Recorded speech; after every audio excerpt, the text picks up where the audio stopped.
당신은 요즘 소변을 너무 자주 보게 되셨나요? 분명 물을 많이 마신 것도 아닌데 화장실을 찾는 횟수가 늘고 밤에도 두세 번씩 깨어 피곤함이 쌓이지요. 혹은 소변을 보고 나서도 개운하지 않고 금방 또 요의가 느껴져서 일상 리듬이 흐트러지진 않나요? 이런 변화가 단순한 나이 탓이라고 넘기기엔 마음 한쪽이 계속 걸립니다. 그런데 많은 분들이 모르는 사실 하나가 있습니다. 잦은 소변은 몸이 가장 먼저 보내는 초기 신호라는 점입니다. 눈에 띄는 통증도 뚜렷한 징후도 없지만 조용히 시작되기 때문에 놓치기 쉽지요. 놀라운 통계를 하나 말씀드릴게요. 60세 이상 성인 3명 중 1명은 자신도 모르게 진행되는 소변 신호 이상을 겪고 있다는 연구가 있습니다. 그런데 더 놀라운 점은 그중 절반 가까이가 병원에 가기 전까지 문제를 전혀 인지하지 못한다는 사실입니다. 약한 불편함을 그냥 나이 들어 그런가 보다 하고 넘기다가 어느 순간 일상이 바뀌는 경험을 하게 되는 것이죠. 하지만 희망적인 이야기도 있습니다. 지금 이 영상을 보고 계신 바로 이 순간, 당신은 이미 몸의 변화를 가장 빠르게 발견한 사람 중 한 분입니다. 그리고 앞으로 20분 동안만 집중하시면 잦은 소변의 진짜 원인을 이해하고 실천 가능한 해결 실마리를 손에 넣게 되실 겁니다. 제가 기억에 남는 환자 한 분이 있습니다. 58세 남성분이었는데 밤중에 소변 때문에 두세 번씩 깨다 보니 잠이 늘 부족했고 낮에는 졸음과 피로 때문에 일상이 무너지고 있었죠. 제 진료실에 들어오실 때 그분은 선생님, 물을 많이 마셔서 그런 것 같은데 제가 조절하면 괜찮을까요? 하고 조심스레 물었습니다. 그런데 검사를 시작해 보니 원인은 전혀 다른 곳에 있었습니다. 방광이 아니라 혈관과 면역의 작은 불균형에서 시작된 미세 염증이 문제였던 겁니다. 눈에 보이지도 느껴지지도 않는 작은 변화지만 몸 안에서 조용히 흐름을 바꾸고 있었죠. 많은 분들이 이 단계에서 놓치곤 합니다. 그래서 저는 항상 이렇게 말씀드립니다. 증상이 약할수록 더 신중히 봐야 합니다. 당신의 몸 안에서도 비슷한 흐름이 일어나고 있을지 모릅니다. 그래서 오늘 저는 잦은 소변을 단순한 방광 문제로 보지 않을 겁니다. 인체를 하나의 강으로 본다면 방광은 그저 강의 끝부분입니다. 진짜 문제는 상류에서 막혀 흐르지 않거나 작은 돌멩이가 쌓여 잔잔한 물결을 바꾸는 것처럼 보이지 않는 곳에서 시작됩니다. 혈관의 수축, 신장의 처리 리듬 변화, 그리고 면역의 과민 반응. 이 중 하나만 비틀려도 소변 패턴은 순식간에 달라집니다. 지금 당신이 겪는 이 불편함은 그저 결과일 뿐, 원인은 다른 곳에 있는 것이죠. 그렇다면 스스로 확인해 볼 수 있는 질문을 세 가지 드릴게요. 첫째, 소변을 보기 전 갑작스러운 요의를 느끼거나 참기 어렵나요? 둘째, 밤에 일어나 화장실을 찾는 횟수가 눈에 띄게 늘었나요? 셋째, 소변을 보고 나도 개운하지 않거나 금방 다시 마려운 느낌이 드나요? 이 중 두 가지 이상이 해당된다면 당신의 몸은 확실히 이상 신호를 보내고 있는 것입니다. 걱정만 하기보다는 지금부터 이 신호가 무엇을 의미하는지 차근차근 이해해 보겠습니다. 이 영상의 끝까지 함께 해주세요. 오늘 이야기의 후반부에서 저는 정확한 수분, 염분 비율, 가장 흔히 하는 세 가지 실수, 그리고 밤중 배뇨를 줄이는 핵심 타이밍을 구체적으로 알려드릴 겁니다. 이 정보들을 조합하면 잦은 소변 때문에 흐트러진 하루 리듬을 다시 원래 자리로 돌려놓을 수 있습니다. 이제 다음 단계로 넘어가겠습니다. 당신의 소변 패턴을 뒤흔드는 가장 근본적인 이유부터 살펴볼게요. 많은 분들이 잦은 소변이라고 하면 가장 먼저 떠올리는 것이 있습니다. 바로 방광이 약해져서 그렇겠지 라는 단순한 결론입니다. 실제로 제 진료실에서도 선생님, 방광이 약해진 것 같아요. 나이가 드니 방광이 줄어든 것 같아요. 라고 말씀하시는 경우가 많습니다. 그런데 이것은 반은 맞고 반은 틀린 이야기입니다. 방광은 소변 패턴에 관여하는 마지막 단계일 뿐, 진짜 원인은 그보다 훨씬 앞쪽, 몸 전체 시스템의 균형에서 시작되는 경우가 훨씬 많습니다. 즉, 당신이 느끼는 잦은 소변은 단순한 방광 문제가 아니라 몸속 여러 기관이 신호를 주고받는 과정에서 어딘가 작은 흐트러짐이 생겼다는 의미일 수 있습니다. 우리가 흔히 방광을 하나의 주머니처럼 생각하지만 사실 방광은 혈관, 신경 근육의 정교한 협력으로 움직이는 복합 기관입니다. 흥미로운 점은 방광 자체가 완전히 정상이어도 소변이 자주 마려울 수 있다는 것입니다. 예를 들어 심장이 소변 농도를 조절하는 능력이 조금만 흔들려도 방광은 더 자주 비워야 하고, 면역계가 미세한 염증을 일으키면 방광벽이 예민해지면서 요일을 더 쉽게 느끼게 됩니다. 결국 겉으로 보이는 자주 마려움은 여러 장기들이 보낸 신호가 모여 나타나는 결과인 셈이죠. 여기서 한 가지 반전 같은 이야기를 해보겠습니다. 물을 많이 마셔서 소변을 자주 보게 되는 것이라고 생각하는 분들이 많지만, 제 경험상 물 섭취량이 잦은 소변의 주범인 경우는 오히려 20%도 되지 않습니다. 오히려 물을 적게 마셔도 배뇨가 잦아질 수 있다는 점이 놀랍습니다. 몸이 탈수 스트레스를 느끼면 신장이 제대로 농축작용을 하지 못하고 염분 균형이 무너지면서 오히려 더 자주 소변을 보내기 때문입니다. 그러니 물을 줄인다고 해서 문제가 해결되는 것이 아니라 경우에 따라 더 악화될 수도 있습니다. 또 한 가지 놓치기 쉬운 사실은 나이가 들수록 체내 수분 비율이 낮아진다는 점입니다. 20대의 체내 수분 비율이 약 65%인데 비해 60대 이후에는 평균 50% 정도까지 떨어집니다. 이 변화가 단순히 몸이 건조해지는 정도라고 생각할 수 있지만, 실제로는 신장 기능, 혈액 흐름, 호르몬 분비에 미세한 영향을 주며 결국 배뇨 패턴까지 바꿉니다.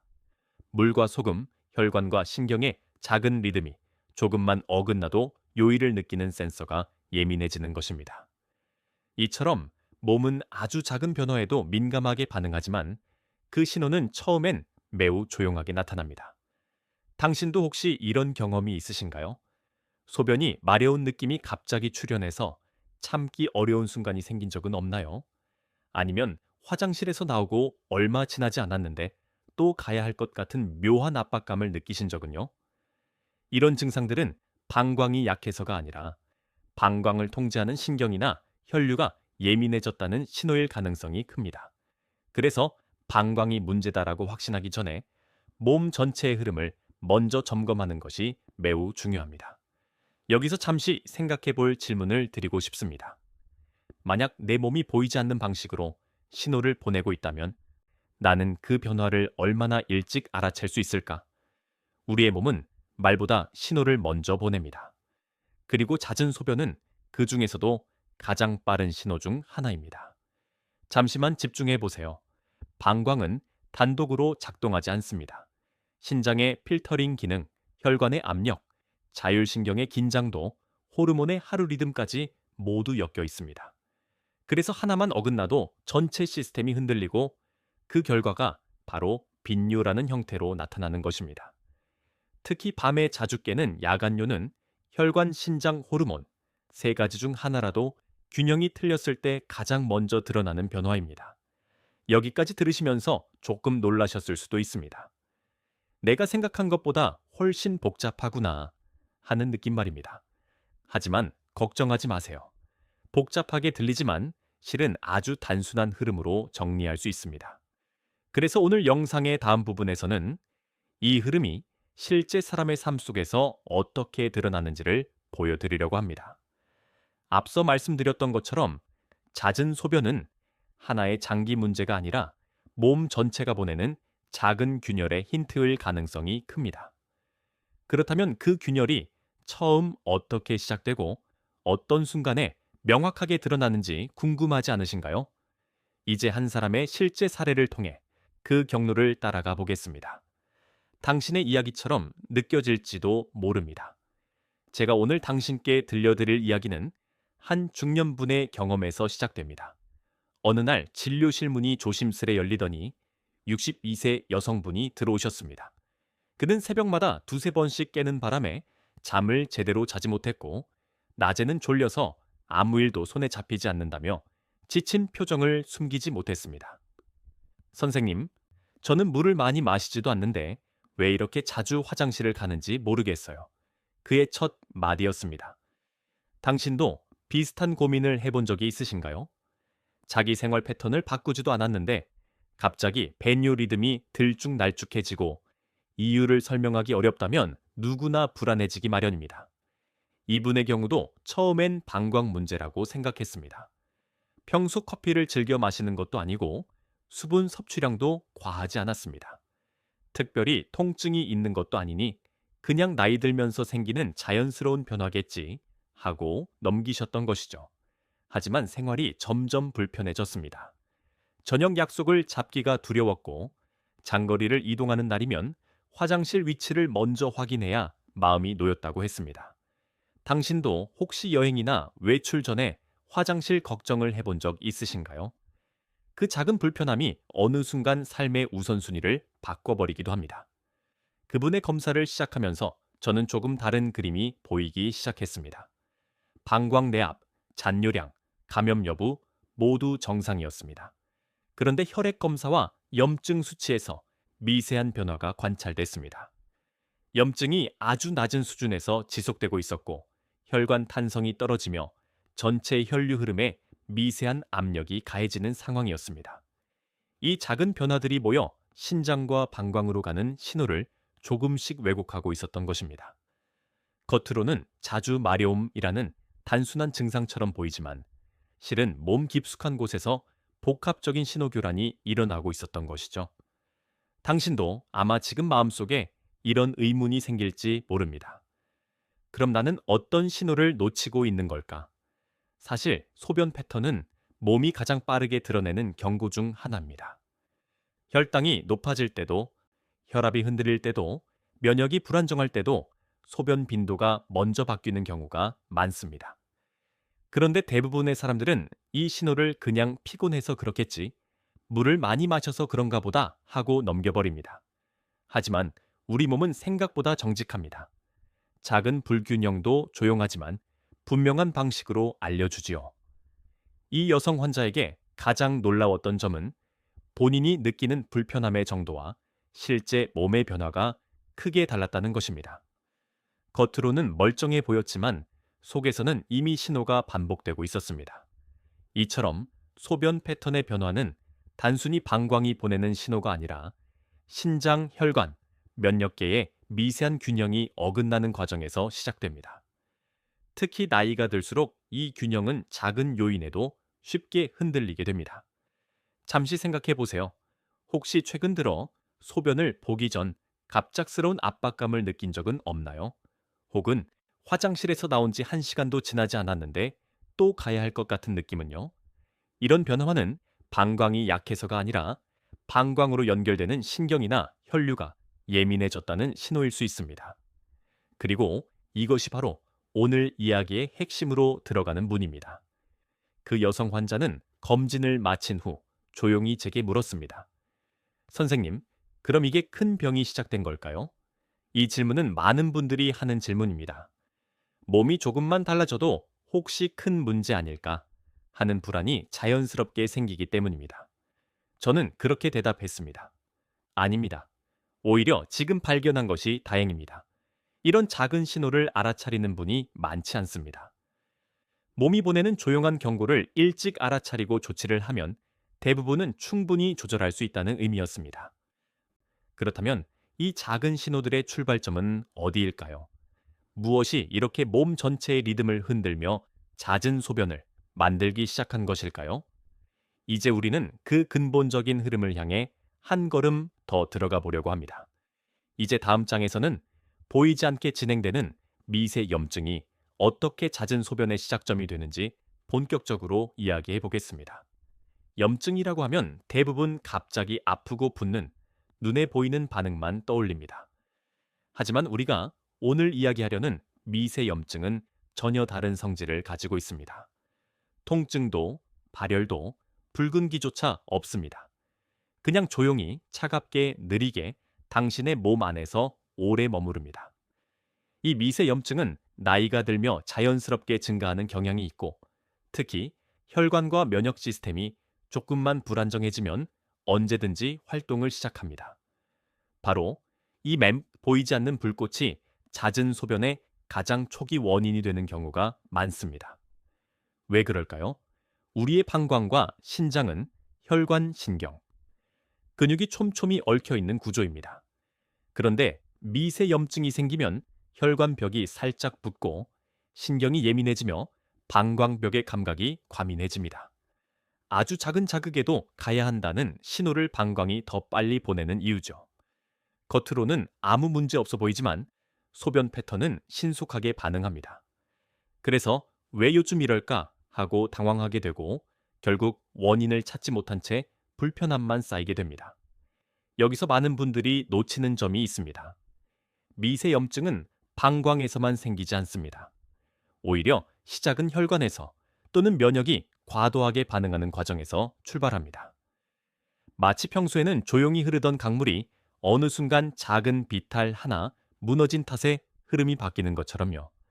우리의 몸도 마찬가지입니다. 혈관 속 작은 변화 하나가 신장의 필터링 속도를 바꾸고 방광으로 전달되는 신호가 왜곡되며 결국 소변 빈도가 달라지는 것입니다.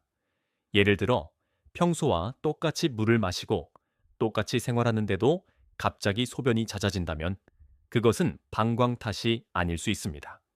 오히려 몸 전체가 조금 지쳤습니다. 균형이 흐트러졌습니다 하고 보내는 작은 알림일 가능성이 큽니다. 문제는 이 알림이 너무 조용해서 무시되기 쉽다는 것. 대부분은 스트레스, 수면 부족, 불규칙한 식사, 운동 부족 같은 요인들이 미세 염증을 소리 없이 부추깁니다. 이 염증들은 하루 이틀이면 사라지지만 반복되면 혈관의 탄성을 떨어뜨리고 면역 신호가 과도해지면서 몸의 여러 기능이 과하게 반응하기 시작합니다. 혹시 최근에 몸이 이유 없이 피곤하다거나 자고 일어나도 개운하지 않다거나 추위나 더위에 예민해진 느낌이 들진 않나요? 이런 감각적인 신호들은 모두 미세 염증이 몸에 오래 머물고 있다는 힌트가 될 수 있습니다. 염증이 오래될수록 신장은 소변 농도를 조절하는데 더 많은 에너지를 쓰게 되고 그 결과 조금만 오염이나 자극이 있어도 방광은 비워야 한다고 신호를 보내게 됩니다. 이것이 바로 잦은 소변이 시작되는 가장 조용한 순간입니다. 여기서 반전 같은 이야기를 하나 드리고 싶습니다. 염증이 심할수록 소변이 줄어들 것이라고 생각하는 분들이 있습니다. 하지만 실제로는 그 반대인 경우가 많습니다. 염증이 신장을 예민하게 만들면 오히려 소변 생성이 늘어나고 방광이 자주 자극되면서 배뇨 횟수가 증가합니다. 그래서 검진 결과 모든 게 정상이라고 나와도 몸속에서는 여전히 신호의 불균형이 반복되는 경우가 있습니다. 그렇다면 전문가들 사이에서는 이 미세 염증을 어떻게 설명할까요? 의학계에서도 의견이 조금씩 다릅니다. 일부 전문가는 미세 염증을 노화가 만든 자연스러운 현상이라고 설명하며 지나친 걱정을 말립니다. 반면 또 다른 전문가는 노화의 가장 빠른 촉마해라고 강조합니다. 어느 쪽이든 공통된 결론은 하나입니다. 바로 미세 염증은 무시하면 점점 커지고 조절하면 빠르게 안정된다는 점입니다. 이 균형 조절이 바로 당신의 소변 패턴을 되돌릴 수 있는 중요한 열쇠가 됩니다. 이제 잠시 당신 자신에게 질문을 던져보세요. 나는 지금 내 몸이 보내는 미세한 신호를 얼마나 귀 기울여 듣고 있을까? 몸은 원래 말을 하지 않습니다. 대신 이렇게 부드럽지만 지속적인 변화를 통해 알려줍니다. 그러니 이 작은 변화가 당신의 하루를 흔들기 전에 미리 이해하고 다스리는 것이 무엇보다 중요합니다. 조금만 더 함께 걸어가 보겠습니다. 다음 장에서는 이 미세 염증이 혈관 흐름과 호흡하듯 연결되어 어떻게 잦은 소변을 일으키는지, 혈관의 갇힌 흐름이라는 핵심을 통해 더 깊이 살펴보겠습니다. 이제 우리는 잦은 소변에 숨겨진 시작점, 즉 몸속에서 조용히 타오르는 미세 염증을 살펴봤습니다. 그리고 그 염증이 신경과 방광의 감각을 어떻게 건드리는지도 확인했죠. 그렇다면 이제 다음 질문이 자연스럽게 떠오릅니다. 이 미세 염증은 왜 생기고 어디에서 가장 처음 신호를 보내기 시작할까? 그 핵심에는 바로 혈관의 흐름이 있습니다. 당신의 몸속 어디에서든 혈액이 막히거나 압력이 흔들리면 그 영향은 가장 예민한 기관에 먼저 전달됩니다. 그리고 그 예민한 기관 중 하나가 바로 방광과 신장입니다. 혈관은 단순한 길이 아니라 살아있는 조직입니다. 수축하고 이완하며 온몸에 산소와 영양을 전달하고 노폐물을 회수하는 중요한 역할을 하죠. 그런데 혈관벽이 단단해지고 탄성을 잃으면 어떻게 될까요? 마치 물이 흐르는 고무 호스가 시간이 지나 딱딱해지는 것과 비슷합니다. 조금만 압력이 올라가도 물줄기가 불안정해지고 작은 충격에도 금방 흔들립니다. 우리 몸도 똑같습니다. 나이가 들수록 혈관이 조금씩 굳고 작은 염증에도 민감해지기 때문에 순환의 미세한 변화가 바로 소변 패턴으로 드러납니다. 실제로 60세 이후 잦은 소변을 경험하는 분들의 주요 특징 중 하나가 혈관 탄성 저하입니다. 특히 신장으로 향하는 혈관이 좁아지면 신장은 평소보다 더 많은 초선 압력 속에서 여과 기능을 수행해야 하고, 그러다 보면 소변 농축이 어려워지며 더 자주 배출하려는 신호를 보냅니다. 그러니 평소처럼 물을 마셔도 소변이 많아지고, 심지어 물을 적게 마셔도 빈도가 줄지 않는 것입니다.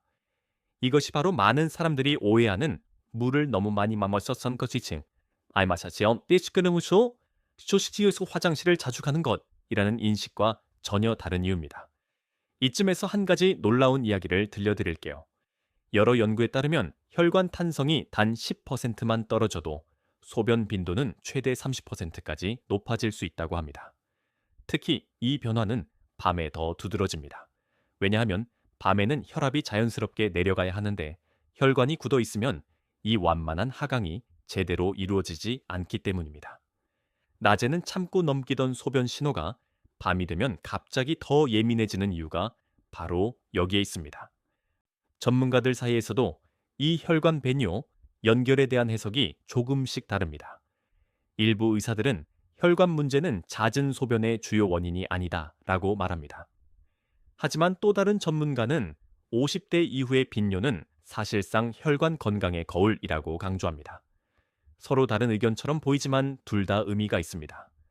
왜냐하면 모든 사람이 동일한 원인을 갖고 있는 것이 아니기 때문입니다. 다만 공통된 사실 하나는 분명합니다. 혈관 건강이 흔들리면 배뇨 리듬이 반드시 변한다는 점입니다.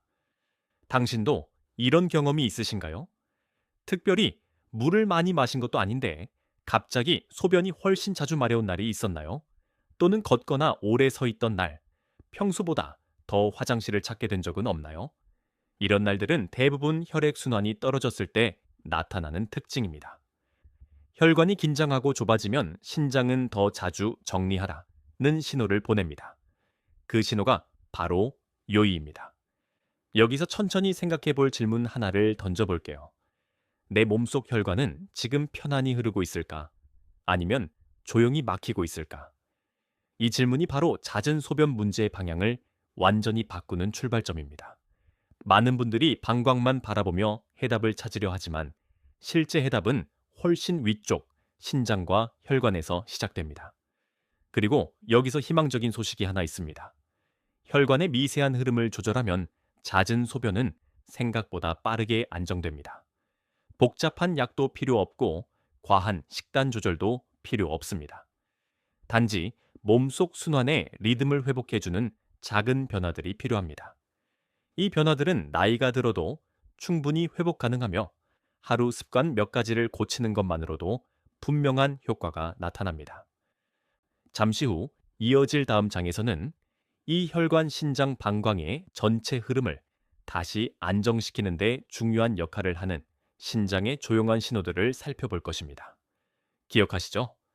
조금 전 이야기에서 말씀드렸던 본격적으로 드러나기 전 몸이 보내는 가장 중요한 변화들 말입니다. 이제 조용하지만 결정적인 단서가 담긴 다음 문으로 함께 들어가 보겠습니다. 지금까지 우리는 잦은 소변의 숨은 원인들을 하나씩 살펴보며 그 중심에 혈관의 흐름이 있다는 사실을 확인했습니다. 그렇다면 이제 자연스럽게 다음 질문이 이어집니다. 그 흐름의 마지막 관문, 신장은 어떤 신호를 보내고 있을까? 당신의 몸속에서 가장 성실하게 일하지만 가장 조용한 기관, 바로 신장입니다. 신장은 하루 24시간, 단 한순간도 쉬지 않고 혈액을 정화하고 균형을 유지합니다. 그런데 신장은 몸이 흔들릴 때 가장 먼저 반응하면서도 가장 조용하게 경고합니다. 그래서 사람들이 그 신호를 가장 늦게 알아차립니다. 신장이 보내는 첫 번째 신호는 생각보다 단순합니다. 바로 소변의 리듬 변화입니다. 양이 갑자기 많아지거나 빈도가 잦아지거나 밤에 깨어나는 횟수가 늘어나는 것. 이것은 단순한 방광 문제가 아니라 신장이 지금 부담이 조금 커졌습니다 하고 보내는 첫 알림입니다. 많은 분이 이 신호를 놓칩니다. 왜냐하면 통증이 없기 때문입니다. 신장은 통증을 거의 보내지 않는 기관입니다. 그래서 문제가 있어도 소변 패턴이 바뀌기 전까지는 아무도 모릅니다. 특히 55세 이후에는 신장의 필터링 속도와 민감도가 서서히 변하기 시작합니다. 혈관의 탄성이 떨어지고 혈류가 천천히 흘러가면 신장은 정확한 농도, 조절을 하기 어려워져 더 자주 신호를 보냅니다. 이것이 빈뇨의 핵심 흐름 중 하나입니다. 흥미로운 점은 이 과정이 아주 미묘한 변화로 시작된다는 것입니다. 예를 들면 아침 소변이 예전보다 진하지 않고 오후 늦게 더 자주 요의가 생기며 낮에는 괜찮다가 밤만 되면 유난히 신호가 강해지는 시기입니다. 당신도 이런 경험이 있었나요? 작은 변화처럼 보이지만 신장은 이 작은 변화들로 당신에게 상황을 설명하고 있었던 것입니다. 여기서 반전 같은 이야기를 하나 해볼까요? 많은 분들이 생각하는 것과 달리 물 많이 마시면 신장에 부담이 된다는 말은 절반만 맞습니다. 신장이 약해진 분에게는 과한 물이 부담이 되지만 대부분의 사람에게는 물을 적게 마시는 것이 오히려 신장을 더 피곤하게 만듭니다. 왜냐하면 탈수에 가까운 상태가 되면 신장은 더 진하게 농축하려고 애쓰게 되고 이 과정이 반복되면 작은 스트레스가 쌓여 배뇨 신호가 불규칙해지기 때문입니다. 즉, 물을 줄여야 소변이 줄어든다는 오해 때문에 오히려 빈뇨가 더 악화되는 경우가 흔합니다. 신장을 연구하는 전문가들도 이 문제에 대해 의견이 엇갈립니다. 어떤 전문가는 나이 든 신장은 변화에 민감해질 뿐 큰 문제가 아니다라고 말합니다. 반면 또 다른 전문가는 신장의 작은 변화일수록 더 빨리 반응해야 한다고 강조합니다. 두 의견 모두 옳습니다. 나이가 들면 신장은 민감해지지만 그 변화가 꼭 위험한 것은 아닙니다. 다만 민감해진 만큼 신호를 더 자주 보내기 때문에 우리는 그 신호를 제대로 읽어야 합니다. 당신에게 조용히 묻고 싶습니다. 나는 지금 내 신장이 보내는 작은 신호들을 제대로 듣고 있을까? 이 질문은 앞으로의 변화를 결정합니다. 신장 문제는 갑자기 나빠지지 않습니다. 대신 정말 조용하게 아주 천천히 진행됩니다. 그래서 신장과의 대화는 귀 기울여 듣는 과정이 필요합니다. 피곤하면 소변이 늘고 짜게 먹으면 밤에 더 자주 깨고 하루 종일 긴장한 날이면 화장실 횟수가 증가합니다. 이 작은 변화들이 모두 신장의 언어입니다. 잠시 영상 중간에 짧게 말씀드릴게요. 이 내용이 부모님이나 가족에게 도움이 될 것 같다면 좋아요 한번 눌러주세요. 어떤 분에게는 이 정보가 건강 변화를 만드는 첫 시작이 될 수 있습니다. 이제 다시 돌아와서 신장은 혈관 미염 면역, 호르몬과 긴밀하게 연결되어 있기 때문에 그중 하나라도 흔들리면 즉시 반응합니다. 하지만 다행히도 그만큼 작은 변화에도 빠르게 안정됩니다. 이것이 바로 희망적인 이유입니다. 소변 패턴이 바뀐다는 것은 몸이 이미 스스로 균형을 찾아 움직이고 있다는 뜻이기도 합니다. 다음 장에서는 이 균형을 되돌리는데 핵심이 되는 누구나 쉽게 조절할 수 있는 수분과 염분의 비율에 대해 이야기해 보겠습니다. 많은 분들이 잘못 알고 있는 부분이기도 하고 이 조절만 해도 빈뇨가 크게 줄어드는 경우가 많습니다. 이제 당신의 소변 리듬을 바꿀 수 있는 가장 실용적인 단서로 넘어가 보겠습니다. 당신이 하루 동안 마시는 물과 섭취하는 염분의 비율은 생각보다 훨씬 중요한 의미를 갖습니다. 많은 분들이 물을 많이 마시면 건강하다 또는 짜게 먹으면 안 된다라는 단순한 공식만 기억하고 계시죠. 하지만 실제로는 조금 더 섬세한 균형이 필요합니다. 물과 염분은 신장의 필터링 작용을 조절하는 두 축이고, 이 두 축이 어긋나면 소변 패턴이 분명하게 흔들립니다. 놀랍게도 잦은 소변으로 고생하시는 50대 이후 분들 중 절반 이상은 이 비율을 모른 채 생활하고 있습니다. 먼저 단순한 사실부터 이야기해 볼게요. 물이 너무 적으면 신장은 소변을 진하게 만들기 위해 일을 더 많이 해야 합니다. 하지만 물이 너무 많아도 신장은 과부하를 느낍니다. 당신의 몸이 딱 필요한 만큼의 수분을 가지고 있을 때만 신장은 안정된 배뇨 리듬을 유지할 수 있는 것이죠. 그런데 여기서 염분이 중요한 역할을 합니다. 염분은 수분을 잡아두는 힘을 갖고 있기 때문입니다. 염분이 너무 적으면 수분이 금방 배출되어 오히려 소변이 자주 마려우며, 염분이 너무 많으면 신장이 부담을 느껴 밤에 배뇨 신호가 많아집니다. 즉, 물만 조절해서는 배뇨 패턴이 안정되지 않고 염분의 리듬까지 맞춰야 합니다. 특히 55세 이후에는 체내 수분 보유력이 떨어지기 때문에 물을 마셔도 몸에 머물지 않고 바로 소변으로 빠져나가는 현상이 생기기 쉽습니다.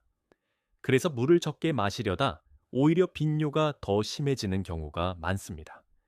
당신에게도 이런 경험 있었나요? 물을 줄였는데도 화장실 횟수는 줄지 않고 오히려 늘어나는 경우 말입니다.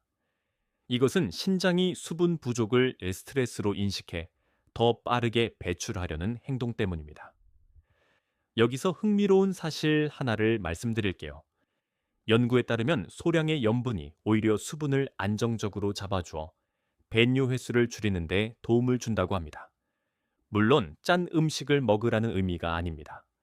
하루 종일 염분 섭취가 너무 적을 때 오히려 몸은 수분을 유지하지 못하고 계속 배출하게 되는 흐름을 말하는 것이죠.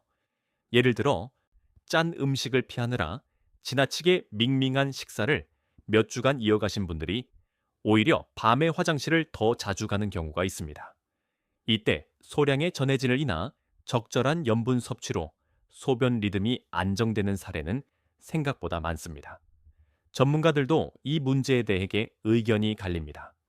일각에서는 염분을 줄여야 한다고 강조하고, 다른 쪽에서는 적정 염분이 오히려 신장에 부담을 덜 준다고 이야기합니다. 두 입장이 서로 다른 것처럼 보이지만 사실은 같은 결론을 향하고 있습니다. 과하면 위험하고 부족해도 문제가 된다. 중요한 것은 균형이다. 이 균형이 바로 잦은 소변을 줄이는 가장 기본적인 조건입니다. 그렇다면 가장 이상적인 비율은 무엇일까요? 당신이 하루 동안 마시는 물의 양이 1리터라면 음식이나 간을 통해 섭취하는 염분은 지나치게 낮아선 안 됩니다. 너무 염분을 줄인 식단을 장기간 유지하면 신장은 물을 붙잡지 못해 계속 배출하려 하고, 그 결과 요의가 자주 느껴집니다. 반대로 염분이 많은 식사는 밤에 신장이 균형을 맞추느라 과도하게 작동하게 됩니다. 그래서 밤에 반복적으로 깨어 화장실을 찾게 되는 것입니다. 혹시 이런 경험 있으신가요? 저녁에 조금 짭짤한 음식을 먹고 나면 유난히 밤에 화장실을 자주 가게 되는 날이 있지요. 이것은 단순한 우연이 아닙니다. 염분 조절만으로도 하루 배뇨, 빈도가 크게 바뀐다는 증거입니다. 여기서 한 가지 묻고 싶습니다. 나는 하루 동안 물과 염분을 어떤 비율로 섭취하고 있을까? 이 질문을 스스로에게 던지는 순간부터 이미 해결의 문이 열립니다. 당신의 몸은 정확한 균형을 알고 있습니다. 단지 우리가 그 신호를 놓칠 뿐입니다. 본격적인 실천법으로 넘어가기 전에 이 대목에서 또 하나의 중요한 사실이 있습니다. 수분과 염분의 균형은 혈관의 부담을 줄이고 신장의 리듬을 안정시키며 방광의 과민 반응을 완화합니다. 즉, 단순하지만 가장 근본적인 변화입니다. 그리고 이 비율을 바로잡기 시작하면 빈뇨가 며칠 내로 줄어드는 경우도 있습니다. 다음 장에서는 나이가 들수록 달라지는 몸의 리듬, 특히 호르몬 근육 혈류의 변화가 잦은 소변과 어떻게 연결되는지 깊이 있는 흐름으로 이어가겠습니다. 한 단계 더 깊은 이해를 통해 당신이 느끼는 변화들이 얼마나 자연스러운 과정 속에서 일어나는지 확인하게 될 겁니다.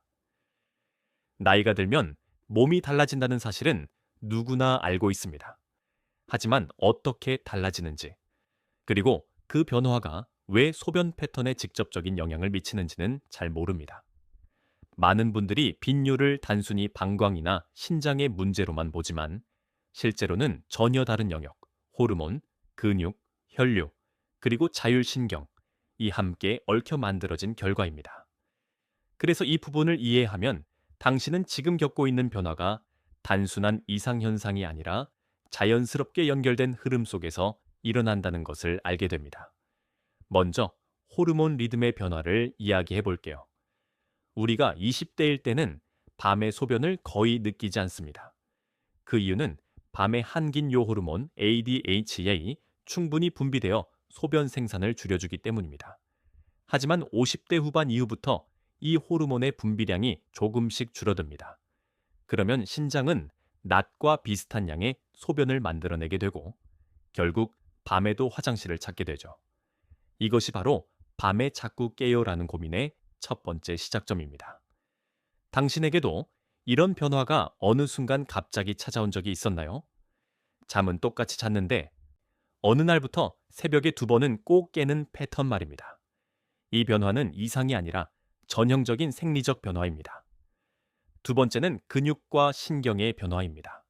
특히 골반저근과 방광 주변 근육은 인체에서 가장 섬세한 근육들입니다. 나이가 들면 이 근육들의 탄력이 서서히 떨어져 방광에 가해지는 압력을 제대로 조절하기 어려워집니다.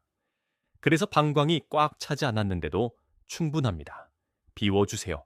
라는 신호를 더 빨리 보내게 되는 것입니다.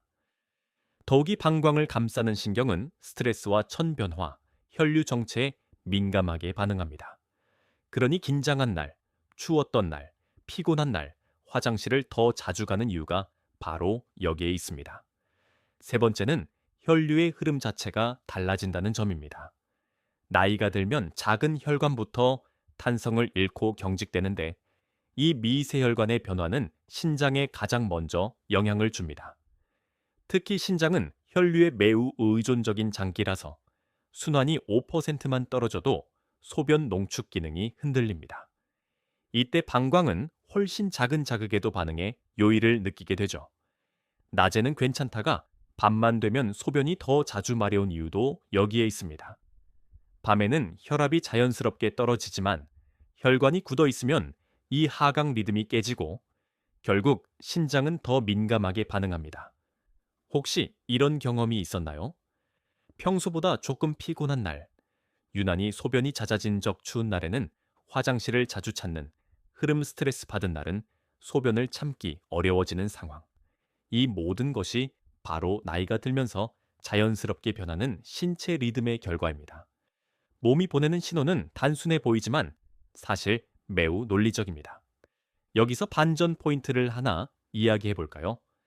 많은 분들이 운동을 하면 요의가 줄어들 것이라고 생각하지만 처음에는 오히려 요의가 늘어날 수 있습니다. 이유는 혈류가 갑자기 활성화되면서 신장이 더 빠르게 여과를 시작하기 때문입니다. 하지만 이것은 아주 건강한 반응입니다. 며칠만 지나면 몸이 새로운 흐름을 안정적으로 받아들이며 소변 패턴도 다시 조정됩니다. 그래서 갑자기 빈뇨가 늘어났다고 운동을 멈추면 오히려 회복 기회를 놓치는 것입니다. 전문가들도 이 부분에 대해 서로 다른 해석을 내놓습니다. 어떤 의사는 호르몬 변화가 핵심이다라고 말하고 다른 의사는 근육 약화가 결정적이다라고 주장합니다. 또 다른 전문가는 혈류 변화가 가장 큰 이유라고 설명하곤 합니다. 하지만 실제로는 이 세 가지가 모두 연결되어 있습니다. 단독 원인이 아니라 함께 움직이며 소변 리듬을 흔드는 것이죠. 그래서 빈뇨 해결도 단순히 하나의 장기를 다스리는 것이 아니라 몸 전체 흐름을 조정하는 방식으로 접근해야 합니다. 이쯤에서 당신에게 한 가지 질문을 드리고 싶습니다. 나는 언제부터 소변 리듬이 달라지기 시작했을까? 대부분은 이 질문을 해본 적이 없습니다. 하지만 이 질문은 빈뇨 문제를 해결하는 중요한 실마리를 제공합니다. 변화가 시작된 지점을 알면 조정해야 할 습관도 자연스럽게 보이기 때문입니다. 이제 중요한 단계로 넘어가겠습니다. 지금까지는 몸의 흐름과 이유를 이해했다면 다음 장에서는 당신의 일상 속에서 가장 간단하지만 즉각적으로 벤요 패턴을 안정시키는 단 하나의 루틴을 소개하려고 합니다. 많은 분들이 이렇게 간단한데 왜 아무도 알려주지 않았을까 하고 놀라는 습관입니다. 다음 장에서 당신의 소변 리듬을 바꾸는 실제적인 변화를 함께 시작해 보겠습니다. 지금부터 이야기할 내용은 잦은 소변을 겪는 분들이 가장 놀라는 부분입니다. 이렇게 간단한데 왜 아무도 알려주지 않았을까 하고요. 우리가 앞서 살펴본 것처럼 빈뇨는 방광 하나의 문제가 아니라 신장, 혈관, 신경, 호르몬, 수분, 염분, 균형이 모두 얽혀있는 종합적인 변화입니다. 그렇다면 이 복잡한 흐름을 한 번에 안정시키기 위해선 무엇이 필요할까요? 바로 하루 3분 루틴, 아주 짧은 시간 안에 혈류, 신장, 방광의 리듬을 동시에 조절하는 습관입니다. 이 루틴은 단순하지만 실제로 많은 환자분들이 며칠 만에 밤에 깨는 횟수가 줄었어요 라고 느낄 만큼 효과적입니다. 먼저 이 루틴의 핵심은 순환과 긴장도 회복해냅니다. 방광은 단독으로 움직이는 기관이 아니기 때문에 전신의 흐름이 안정되어야만 신호가 정상화됩니다. 이 루틴을 하면 골반저근이 부드럽게 작용하고 허리와 복부의 긴장이 완화되며 신장 쪽 혈류가 자연스럽게 흐릅니다. 특히 나이가 들수록 허리 골반 주변 근육이 굳고 이로 인해 방광이 더 예민해지기 때문에 이 부위를 풀어주는 것이 매우 중요합니다. 이 루틴을 소개하기 전에 한 가지만 먼저 생각해 보세요. 나는 하루 중 언제 몸이 가장 경직되고 언제 소변이 가장 자주 마려운가? 대부분은 오전보다 오후, 그리고 잠자기 전이라고 답합니다. 이는 SNS나 뉴스, 일상의 긴장, 저녁 식습관 등이 몸의 긴장도를 높이는 시간이기 때문입니다. 이 루틴은 바로 이 틈을 잡아 몸의 리듬을 되돌리는 방식으로 설계된 것입니다. 루틴 1. 복부 온열, 호흡 1분 앉아서 배에 손을 올리고 천천히 깊게 숨을 들이마신 뒤 5초간 유지하고 긴 숨을 내쉽니다. 단 1분만 반복해도 신장 주변 혈관이 2-3% 넓어진다는 연구도 있습니다. 배가 따뜻해지는 느낌이 들면 이미 성공입니다. 이렇게 하면 방광에 전달되는 신경 자극이 감소하면서 요의 빈도가 줄어듭니다. 여기서 놀라운 점은 이 호흡을 딱 1분만 해도 밤에 깨어나는 횟수가 줄었다는 환자분들이 많다는 것입니다. 루틴 골반적은 미세 운동 1분 힘을 주는 것이 아니라 살짝 조였다가 완전히 풀기스를 반복하는 방식입니다. 골반저근을 조였다가 배와 허리까지 힘을 빼며 풀어주는 이 동작은 방광을 지지하는 구조에 큰 영향을 줍니다. 전문가들 사이에서는 이 루틴을 두고 의견이 다릅니다. 어떤 전문가는 과도하게 수축시키면 오히려 예민해진다고 말하고 또 다른 전문가는 느리고 약한 수축은 오히려 진정된다고 말하죠. 하지만 실제로 중요한 것은 강하게 조이지 않는 것입니다. 나이가 들면 과한 힘은 도움이 되지 않습니다. 오히려 약하게 천천히 부드럽게 움직일 때 효과가 가장 좋습니다. 루틴 3. 순환 재부팅 스트레칭 1분 앉은 자세에서 다리를 어깨 너비로 벌리고 양손을 무릎 위에 둡니다. 숨을 내쉬면서 등을 부드럽게 말아주고 들이쉬면서 허리를 씁니다. 이 동작은 허리, 신장, 골반으로 이어지는 전체 혈류를 안정시키는 데 도움이 됩니다. 실제로 이 동작만으로도 오후에 느낀 요일을 완화했다는 분들이 많습니다. 이 세 가지 루틴을 합치면 3분이 되지요. 하지만 이 3분이 당신의 소변 리듬을 되돌리는데 중요한 역할을 한다는 점을 꼭 기억해 주세요. 하루 2번만 해도 천천히 변화가 시작됩니다. 특히 저녁 식사 후 1회, 잠자기 전 1회가 가장 효과적입니다. 혹시 지금 이런 의문이 생기셨나요? 이렇게 간단한데 정말 도움이 될까? 충분히 생길 수 있는 질문입니다. 하지만 몸은 복잡한 문제일수록 단순한 변화에 먼저 반응합니다. 긴장을 풀고 순환을 되돌리고 신장이 편안해지는 순간 방광 역시 과민한 신호를 멈추기 시작합니다. 잠시 생각해 보세요. 나는 오늘 내 몸을 단 3분이라도 편안하게 만들어줬을까? 우리 몸은 누구나 바쁠 때에도 잠깐의 휴식을 간절히 원합니다. 그리고 그 작은 휴식이 잦은 소변을 조절하는 데 큰 기반을 만들어줍니다. 이제 다음 장에서는 이렇게 좋은 루틴도 모두에게 맞는 건 아니라는 사실을 짚어보려고 합니다. 어떤 분들은 조심해야 하고 어떤 경우에는 다른 방식이 필요하기 때문입니다. 빈뇨 해결 과정에서 반드시 알아야 할 안전한 기준들을 다음에서 이어가겠습니다.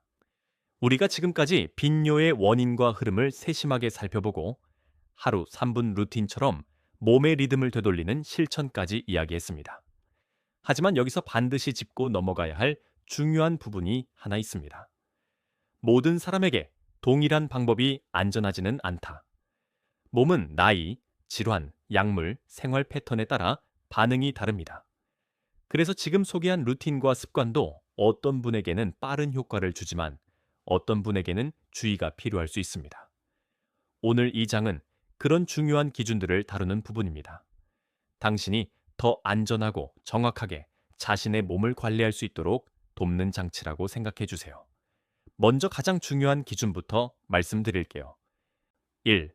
밤중 벤뇨가 갑자기 늘어난 경우 평소와 달리 며칠 사이에 밤에 화장실을 두세 번 이상 가게 되고 피로나 어지럼증까지 동반된다면 단순한 나이 변화가 아닐 수 있습니다. 신장이 갑작스러운 스트레스를 받고 있거나 염분과 수분 균형이 심하게 흔들린 상황일 수 있습니다. 이때는 무리한 수분 조절이나 운동 루틴을 강하게 시작하면 오히려 악화될 수 있습니다. 당신도 최근 며칠 사이에 패턴이 갑자기 달라진 적 있었었나요? 이런 변화가 새롭게 나타났다면 천천히 접근해야 합니다. 두 번째입니다. 2. 소변색이 지나치게 맑거나 반대로 진하게 오래 지속되는 경우 보통 아침 첫 소변은 조금 진하고 낮에는 옅어지는 것이 자연스러운 흐름입니다. 그런데 하루 종일 물처럼 맑은 소변이 나오거나 혹은 진한 색이 며칠간 이어진다면 신장의 농축 기능이 흔들리고 있다는 의미입니다. 이 경우 루틴을 시작하기 전 반드시 물과 염분 섭취 패턴을 먼저 점검해야 합니다. 많은 분들이 물을 많이 마셔서 괜찮겠지 라고 생각하지만 균형이 깨진 상태라면 수분이 몸속에 머물지 못하고 계속 배출되기만 하기 때문입니다. 과하게 맑은 소변은 너무 많이 배출하고 있다는 신호, 과하게 진한 색은 너무 적게 배출하고 있다는 신호입니다. 세 번째입니다. 3. 당뇨나 고혈압 약을 복용 중인 분들, 이 두 질환을 위한 약들은 신장과 혈관에 직접적으로 작용합니다. 일부 혈압약은 벤뇨 횟수를 증가시키고 일부 당뇨약은 체액 조절을 크게 바꿉니다. 그래서 이런 분들은 하루 3분, 루틴은 매우 도움이 되지만 수분 조절을 급하게 바꾸면 안 됩니다. 특히 저녁 수분 제한은 상황에 따라 더 피곤함을 일으키거나 탈수를 유발할 수도 있죠. 그래서 당신이 약을 복용하고 있다면 일상의 변화를 조금 더 천천히 몸의 신호를 들으면서 적용하는 것이 가장 안전합니다. 네 번째입니다. 4. 갑작스러운 부종, 붓기, 이이나 체중 증가가 있는 경우 손, 발목, 종아리가 부었거나 아침에 얼굴이 붓는다면 신장이 물을 배출보다 저장하는 방향으로 기울어져 있다는 뜻입니다. 이때 무작정 물을 줄이거나 소금을 줄이는 것은 오히려 악화 요인이 됩니다. 왜냐하면 신장은 체내 농도를 확인하며 소변 배출 속도를 정하기 때문에 균형이 깨진 상태에서 급격한 변화는 신장에 더 큰 부담을 줄 수 있기 때문입니다. 그리고 다섯 번째 조건입니다. 퀘스터, 소변이 자주 마려우면서 통증이나 열감, 냄새 변화가 동반되는 경우, 이 경우는 이야기의 흐름이 완전히 다릅니다. 단순한 빈뇨가 아니라 감염 가능성을 먼저 확인해야 합니다. 특히 60세 이상에서는 감염이 조용하게 시작되는 경우가 많기 때문에 통증이 거의 없다고 해서 안심하면 안 됩니다. 이 경우엔 오늘 소개한 루틴보다 검사가 우선입니다. 다만 걱정하지 마세요. 감염은 조기에 발견하면 대부분 간단하게 관리할 수 있고 이후 루틴을 다시 적용하면 괜찮습니다. 여기서 한 가지 질문을 스스로에게 던져보면 좋습니다. 나는 지금 내 몸이 보내는 신호가 어느 분류에 가까울까? 이 질문은 앞으로의 관리 방향을 정하는데 매우 중요한 기준이 됩니다. 여기까지 듣고 조금 복잡하다고 느끼셨나요? 그럴 수 있습니다. 하지만 중요한 건 소변 패턴을 다루는 데 있어 무엇이 위험 신호이고 무엇이 자연스러운 변화인지를 아는 것입니다. 대부분의 빈뇨는 자연스러운 노화 흐름 속에서 조절 가능한 변화이며 극히 일부만이 별도의 진단이 필요한 상황입니다. 그리고 지금 이 영상을 보고 있는 당신은 이미 정확한 구분을 배우고 있는 중입니다. 잠시 숨을 고르고 다음으로 넘어가겠습니다. 이제부터는 단순한 정보가 아니라 실제 변화를 만드는 계획을 이야기할 차례입니다. 이어질 다음 장에서는 7일 동안 어떻게 생활을 조절하면 잦은 소변이 눈에 띄게 달라지는지 아주 구체적이면서도 부담 없이 따라할 수 있는 계획을 제시하겠습니다.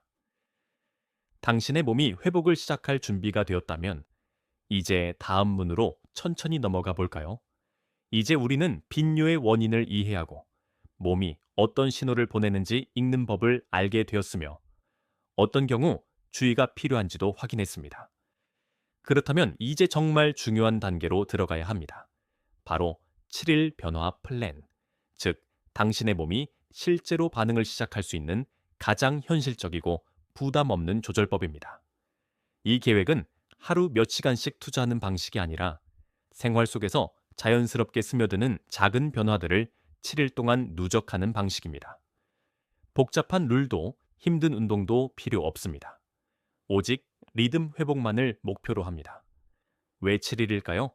신장, 혈관.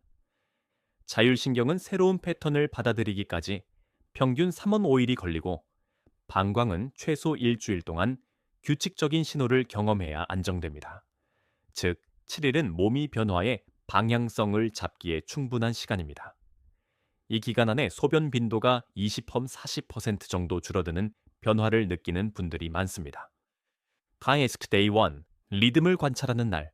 첫날은 아무것도 바꾸지 않는 것에서 시작합니다. 단지 오늘 하루 소변이 가장 자주 마려운 시간, 가장 참기 어려웠던 순간, 밤중 뱃뇨 횟수를 기록하세요. 이 기록은 변화를 만들 때 가장 중요한 기준점이 됩니다. 이 과정이 왜 중요할까요? 몸이 보내는 신호는 패턴입니다. 패턴을 보지 못하면 문제의 중심도 변화의 효과도 보이지 않기 때문입니다. 많은 분들이 관찰 없이 바로 해결을 시도하다가 방향을 잃습니다. 오늘은 단지 듣고 느끼는 날입니다. Day 2, 수분 염분의 균형을 바로잡다. 두 번째 날에는 물 마시는 방식만 조금 바꿉니다. 총량이 아니라 타이밍과 리듬에 집중하세요. 아침에 한 컵 천천히 점심까지 정상적으로, 오후, 6시 이후에는 반 컵씩 천천히. 저녁 식사에는 짠 음식 피하기. 이 방식만으로도 많은 분들이 밤중 뱃뇨가 줄어드는 첫 변화를 경험합니다. 물의 양을 줄이는 것이 아니라 몸의 흡수 리듬을 만드는 것입니다. 카라정 데이 3, 3분, 루틴 첫 정착. 오늘은 하루 2번, 섹션 9에서 소개한 3분 루틴을 실행합니다. 아침 식사 후, 1회 저녁, 식사 후 1회. 많은 분들이 별로 한 것도 없는데 마음이 좀 편해졌어요 라고 말합니다. 그것은 단순한 심리 효과가 아니라 골반 저근과 복부 근육이 이완되면서 신장 혈관의 미세한 압력이 줄어들기 때문입니다. 스쿼트 데이 4, 순환의 하루, 4일째는 가벼운 걷기 10분을 추가합니다. 집안을 천천히 도는 것도 충분합니다. 걷기와 빈뇨의 관계는 생각보다 명확합니다. 짧은 걷기만 해도 신장은 혈류를 안정적으로 받으며 방광 신호는 과민성을 잃기 시작합니다. 움직이지 않는 날은 오히려 소변이 자주 마려울 가능성이 커집니다. 하는 데이 5, 긴장 해소의 날. 이날은 스트레스 축도 긴장을 풀기 위한 작은 습관을 넣습니다. 예를 들면 다음 중 하나만 실천해도 됩니다.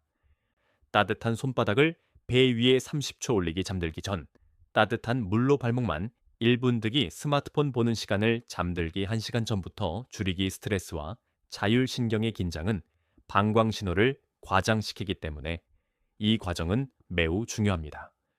작은 긴장 완화가 빈뇨 조절에 큰 영향을 줍니다. 그럼 데이 6, 생활 속 진짜 변화. 오늘은 변화가 체감되기 시작하는 날입니다. 대부분은 밤중 뱃뇨가 줄거나 요일을 참기 쉬워지거나 일상 중 갑작스러운 압박감이 덜해진다고 말합니다.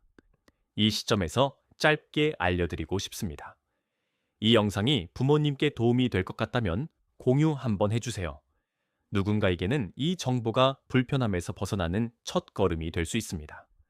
6일체는 3분, 루틴 플러스, 힐분 걷기 플러스, 수분 조절이 자연스럽게 하나의 흐름처럼 이어집니다. 자신도 모르게 몸이 새로운 패턴에 적응하고 있다는 뜻입니다. 가난 데이 7, 패턴 고정의 날. 마지막 날에는 지난 6일간의 기록을 다시 한번 확인합니다.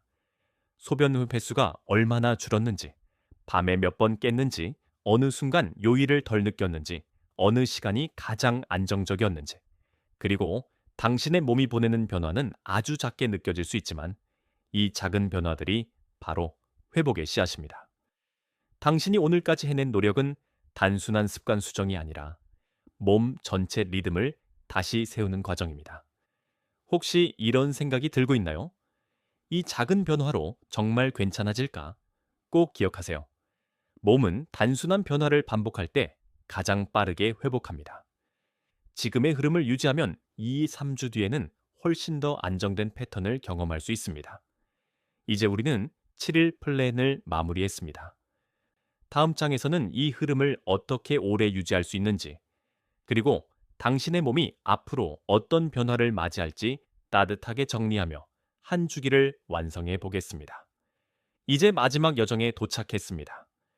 당신은 긴 이야기를 따라오며 몸이 보내는 작은 신호를 이해했고, 잦은 소변이 단순한 방광 문제가 아니라 신장, 혈관, 호르몬, 전 신경, 생활 리듬이 함께 만들어낸 결과라는 사실도 알게 되었습니다. 그리고 지난 장에서 7일 동안의 작은 변화들이 실제로 몸의 흐름을 바꿀 수 있다는 것도 확인했죠. 이 마지막 구간에서는 지금까지 배운 내용을 조용하고 따뜻한 리듬으로 정리하며 앞으로의 길을 함께 바라보고자 합니다. 오늘 이 시간을 채운 지식과 깨달음이 당신의 하루, 그리고 당신의 몸속 깊은 곳에 오랫동안 남을 수 있도록요. 자, 이제 천천히 숨을 한번 고르고 마음도 조금 부드럽게 만들어주세요. 우리가 마주한 사실은 단순합니다. 몸은 원래 당신을 지키려고 움직입니다. 소변이 잦아지는 것도, 밤중에 깨어나는 것도, 갑작스러운 요일을 느끼는 순간도 모두 신장이, 혈관이, 면역이 지금 나를 조금만 신경 써주세요 하고 건네는 조용한 속삭임이었습니다. 몸은 당신에게 겁을 주려는 것이 아니라 알려주려는 것입니다. 그 신호를 이해한 지금, 당신은 더 이상 불안한 상태에 머무르지 않습니다. 오히려 몸의 뜻을 알아채고 함께 움직일 준비가 된 상태입니다. 지금 이 순간, 잠시 오늘 하루의 몸을 떠올려 보세요. 아침에 어떻게 깨어났는지, 물을 마셨을 때 어떤 느낌이 들었는지, 오후에 한 번쯤 소변을 참기 어려웠던 순간은 없었는지, 그리고 이 영상을 보는 지금 몸이 조금은 편안해졌는지, 이런 감각적인 관찰이 바로 회복의 첫 단계입니다. 작은 불편함을 무시하지 않고 몸을 억누르지 않고 그저 들어주는 것만으로도 몸은 빠르게 변화합니다. 당신이 오늘 해낸 것이 바로 그것입니다. 이제 몸이 회복하는 과정에 대해 조금 더 이야기해 볼까요? 신장은 자신에게 주어진 리듬을 꾸준히 유지할 때 가장 편안한 기관입니다. 하루 중 물을 마시는 방식, 노폐물이 쌓이는 방식, 긴장이 해소되는 방식, all of these shape its comfort. 당신이 7일 플랜을 실천하며 만든 변화들은 신장에 이제 흐름이 안정되었구나 라고 알려주는 신호였습니다. 그러면 신장은 다시 천천히 농도 조절을 회복하고 방광으로 전달되는 신경도 예민함을 내려놓기 시작합니다. 그 결과가 바로 화장실을 덜 찾는 하루, 밤에 깨지 않는 수면, 그리고 작은 신호에 흔들리지 않는 안정감입니다. 혹시 아직도 불편함이 조금 남아 있을 수 있어요. 그것도 참 자연스러운 과정입니다. 몸은 여러 해 동안 형성된 습관과 패턴을 단 며칠 만에 완전히 바꾸지는 않습니다. 대신 작은 조각들부터 서서히 조정합니다. 하루의 긴장, 식습관, 호흡의 깊이, 걷기의 리듬, 이 모든 걸 조금씩 바꾸면서 차근차근 회복을 이어갑니다. 그러니 스스로에게 너무 빠른 변화를 강요할 필요는 없습니다. 오늘만큼은 스스로에게 이렇게 말해 보세요. 나는 지금 충분히 잘하고 있다. 이 말 한마디가 몸과 마음에 전해지는 순간 변화는 훨씬 자연스럽게 일어납니다. 그리고 한 가지 중요한 사실을 기억해 주세요. 몸은 늘 기록을 남깁니다. 오늘 느낀 편안함도, 불편함도, 호흡의 깊이도 모두 몸이 기억합니다. 당신이 앞으로 일상 속에서 작은 루틴을 반복할 때마다 그 기억이 조금씩 쌓여 안정된 리듬을 만들어냅니다. 반복은 새로운 건강을 만드는 가장 강력한 도구입니다. 이제 당신에게 조용히 질문을 하나 드릴게요. 다음 일주일 동안 나는 내 몸을 어떻게 대하고 싶은가? 이 질문에 정답은 없습니다. 다만 당신이 오늘 들은 이야기들, 느낀 변화들, 떠올린 감정들이 그 답을 향해 자연스럽게 이끌어 줄 것입니다. 어쩌면 답은 아주 단순할지도 모릅니다. 한 모금의 물을 천천히 마시는 것, 잠시 눈을 감고 깊게 호흡하는 것, 저녁에 3분 동안 몸을 편안하게 풀어주는 것, 이런 사소한 행동들이 내일의 리듬을 바꾸고 다음 달의 패턴을 바꾸고 장기적으로는 당신의 건강을 지켜주는 기반이 됩니다. 우리는 끝까지 왔지만 사실 여기서부터가 진짜 시작입니다.